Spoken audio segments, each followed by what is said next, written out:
After graduation, I moved my grandparents' $1 million estate into a trust. Last week, my parents and sister arrived, smirking, saying I had to leave. 2 days later they came back with movers, and froze when they saw who stood on the porch. The lights from the stage were hot against my skin, the polished wood of the podium gleaming under them. My name echoed through the hall. Rowena Mercer, and polite applause rose from the audience as I stepped forward to receive my MBA diploma. I smiled for the camera, holding the folder just as the photographer instructed, but my eyes drifted to the right. The row reserved for my family sat in plain view, empty. It shouldn't have surprised me. Still, the sight struck something deep, a hollow thud inside my chest. I'd held on to a faint, foolish hope that maybe this time would be different. Maybe they'd set aside whatever excuse they'd conjured up and show up for me. But the empty seats told the truth just like they had at every other milestone in their absence. Memories filled the gap. My 16th birthday, when Brielle got a weekend trip to New York for a once-in-a-lifetime dance workshop while I got a store-bought cake left on the kitchen counter. My high school graduation, when my parents arrived late because they had to drive Brielle to a photo shoot. The scholarship dinner I attended alone because it's just a formality and they didn't want to take the evening off work. Brielle was 3 years younger, their golden child. Every one of her whims became a project the whole family rallied behind. My dreams, on the other hand, were met with reminders to be practical, self-sufficient, and not expect handouts. "Toughen up, Rowena," my father used to say, as if resilience were a coat you could pull on at will. The dean's handshake lingered just long enough to pull me back to the present. I walked off the stage to the applause of strangers, returning to my seat among the other graduates, the weight of my diploma heavy in my lap. Around me, classmates leaned into their cheering families, cameras flashing, flowers exchanged. I kept my hands folded in my face neutral, already rehearsing the answer I'd give later when someone asked, "Were your family here when the ceremony ended?" and I stepped out into the crisp spring air. My phone began to buzz. I was halfway down the steps outside Low Memorial Library, diploma still tucked under my arm. When my phone buzzed again, the number was unfamiliar, Maine area code. For a moment, I almost let it go to voicemail, but something about the timing made me swipe to answer. "Ms. Mercer." The voice was deep, measured. "This is Elliot Brandt, attorney for the Lewis estate in Harbor Bay. I'm calling regarding your grandparents' affairs." My breath caught. My grandparents. I hadn't heard their names. Thomas and Evelyn Lewis, spoken aloud in months, not since the quiet memorial service I'd organized mostly by myself. "Yes," he continued. "As their sole heir, you've inherited their property and investments. We'll need to meet soon to go over details, but I can tell you now the current estate value is approximately $1 million. I stopped moving. Around me, graduates laughed and posed for photos, but the words $1 million seemed to pull the sound out of the air. I wasn't thinking about the number so much as the fact that they had chosen me deliberately, unequivocally. Images came unbidden: my grandfather, and worn flannel teaching me how to fix a loose fence post. My grandmother's hands dusted with flour as we rolled pie crust on the old kitchen counter, the two of them reading side by side on the porch. The ocean just beyond the rose garden, from high school through their final years. I'd been the one driving up on weekends, mowing the lawn, replacing light bulbs, sorting their mail. They never asked for much, just company and help with small things they could no longer do. My parents and Brielle rarely came except for Thanksgiving photos, or a quick stop on the way to somewhere else. Ms. Mercer, Elliot's voice brought me back. "If you can be in Harbor Bay this week, we'll begin transferring control to you." "Yes," I said, the word firm. "I'll come." We exchanged details, and I ended the call, tucking the phone back into my bag. The spring wind carried a faint chill, but it wasn't the cold that made me tighten my grip on my diploma. It was the sudden awareness that this gift came with a shadow.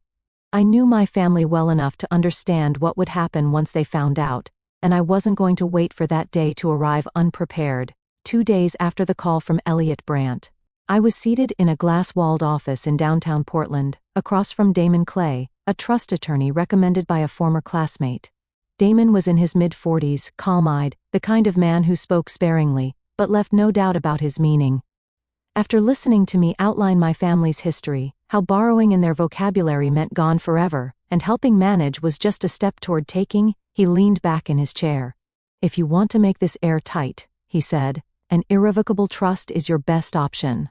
Once it's set, no one, Not even you can pull the assets back into your personal name. They'll be beyond public reach, and you'll be the sole trustee. It sounded final, and maybe a little ruthless, but finality was what I heard, and sealed envelopes. Damon arranged for an LLC owned by the trust to take title to the Harbor Bay property. Every utility account, every tax record, every insurance policy shifted under that entity's name. The investment accounts my grandparents left were closed. The funds moved into trust-managed holdings with dual authentication access, only Damon and I controlled. The paper trail disappeared from Maine. Copies of the original documents went into a locked file at Damon's office and a safe deposit box in Boston. Far from anyone in my family. I didn't tell a soul. Not even my closest friends.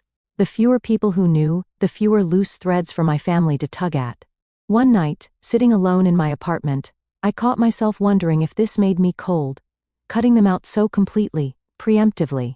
Without a word, it was a kind of severing that couldn't be undone, but then I remembered every time they'd watched me scramble to cover my own tuition. Every missed milestone, every you'll manage tossed over their shoulders as they walked away. And I realized cold was exactly what had kept me alive in that house for years. By the time Elliot called to say the estate transfer was officially complete, the lock was already in place. Now, all I had to do was wait for them to discover it. It started subtly, almost as if they'd all agreed to the same script. A text from Brielle: "Saw you were in Harbor Bay last weekend. Thought I might stop by sometime, we should catch up." A call from my mother, her voice overly warm, asking how work was going, and whether I'd had time to think about the future of the house. The first weekend I was back at the estate, my father appeared in the driveway with a toolbox, claiming he'd noticed the porch railing looked loose the last time he drove by. He offered to fix it up. No charge, I told him I had it handled. Brielle was more persistent. She dropped by with a tin of cookies or a bundle of flowers, drifting through the rooms with that bright smile, asking questions that sounded casual but weren't.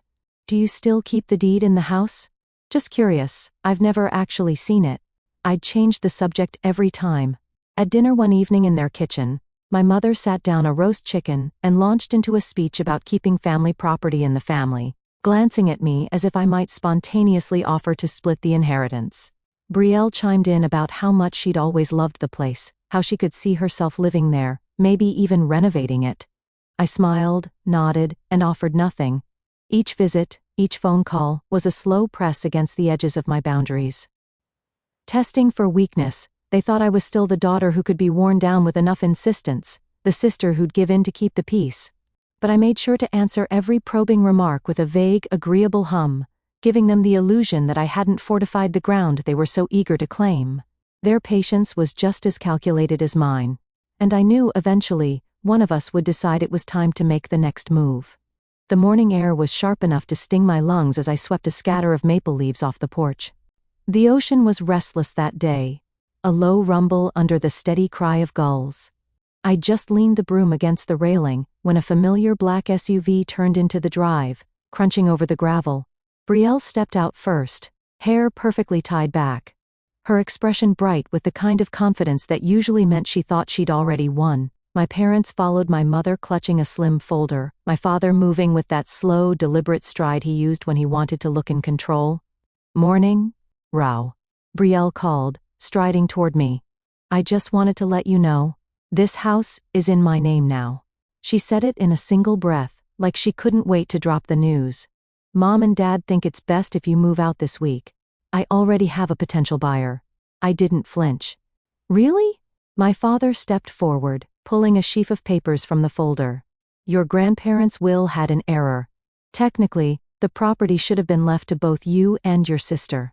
We've worked with a lawyer to correct it, and we've transferred title to Brielle so it's easier to manage." He held the papers out to me, as if expecting I'd take them with gratitude. I glanced down at first glance. They could have fooled someone who didn't know what to look for: a blue ink seal in the corner, signatures in looping script, but the seal design was wrong. The notary's stamp number incomplete, and the signatures shaky, inconsistent. Brielle smiled like a realtor about to close a deal. "Don't worry. I'll handle everything. We can get movers here in a week." I let the moment stretch, watching the certainty in their eyes, storing every detail: the date printed at the top, the name of the so-called notary, even the faint watermark that didn't match county records. "I've heard you," I said finally. My voice even. Then I stepped back, letting them think they'd planted their flag.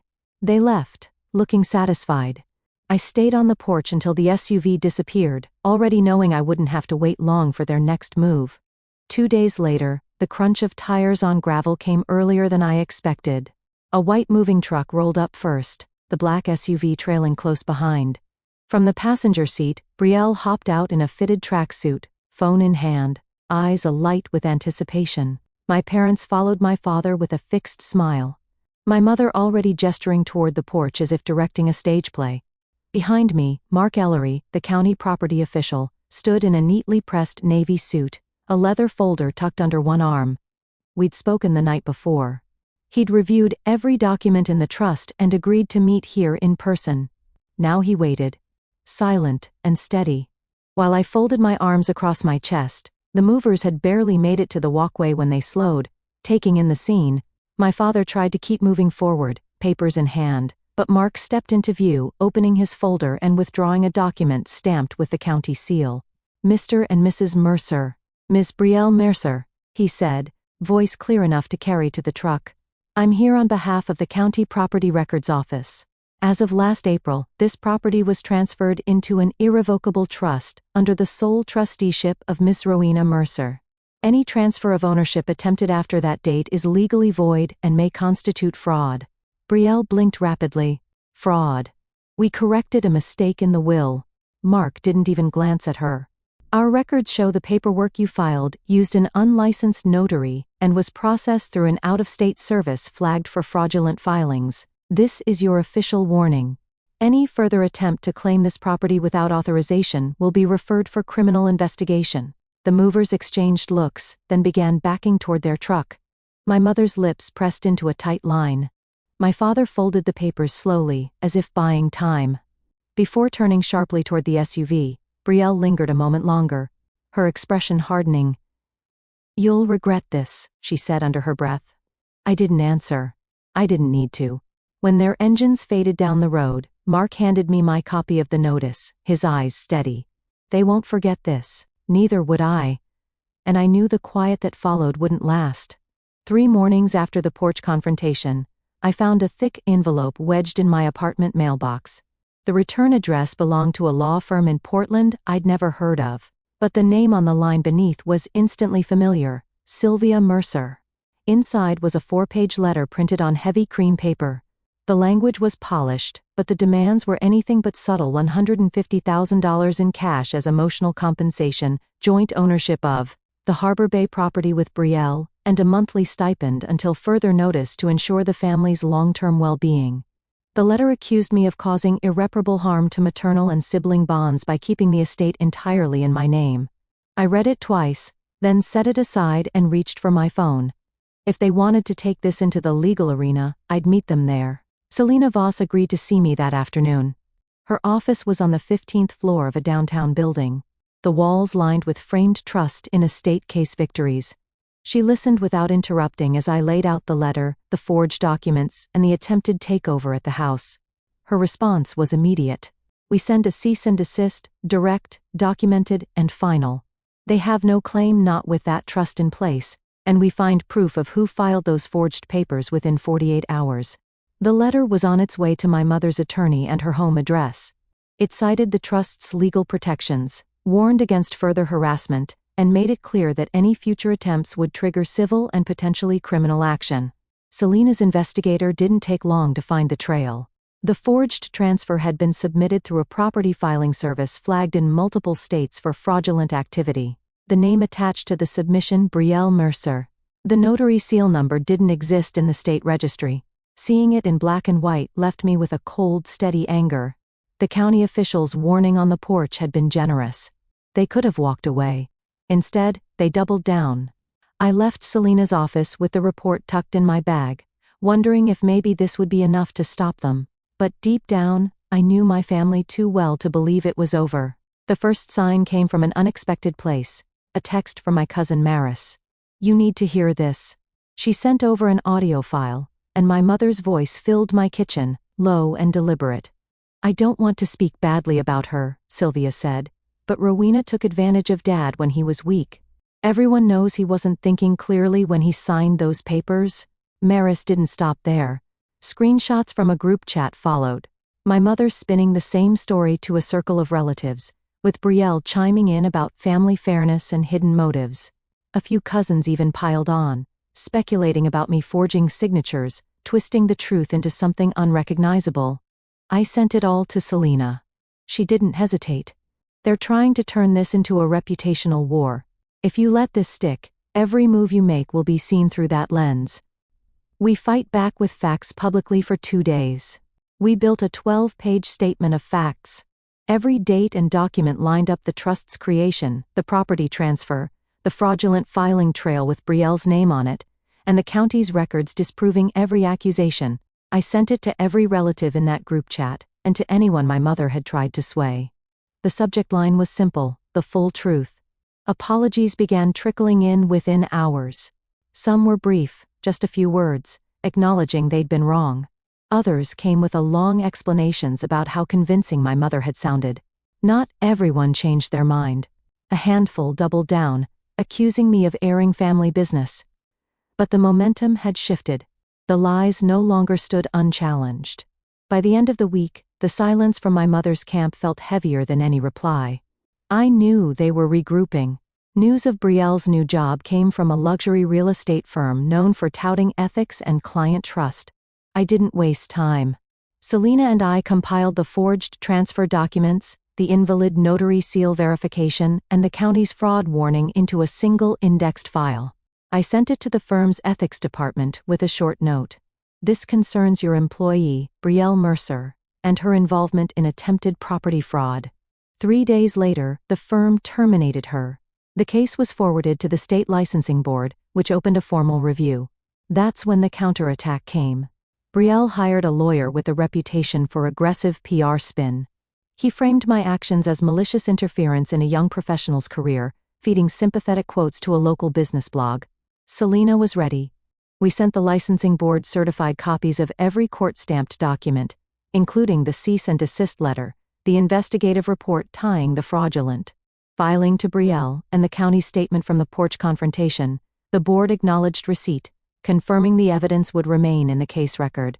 The PR noise fizzled once the facts were on the table. I could almost hear the silence from their side, tight, calculated, waiting for the next angle. I knew it would come, and I knew I couldn't afford to look away when it did. 2 months later, a plain white envelope arrived, the return address from a Salem law firm, inside. The letter was brief: all claims against me withdrawn, no further contact to be made except where legally necessary. I read it once, then folded it neatly and placed it in my file. No triumph, no gloating, just the quiet certainty that a chapter had closed, that weekend. I drove to Harbor Bay.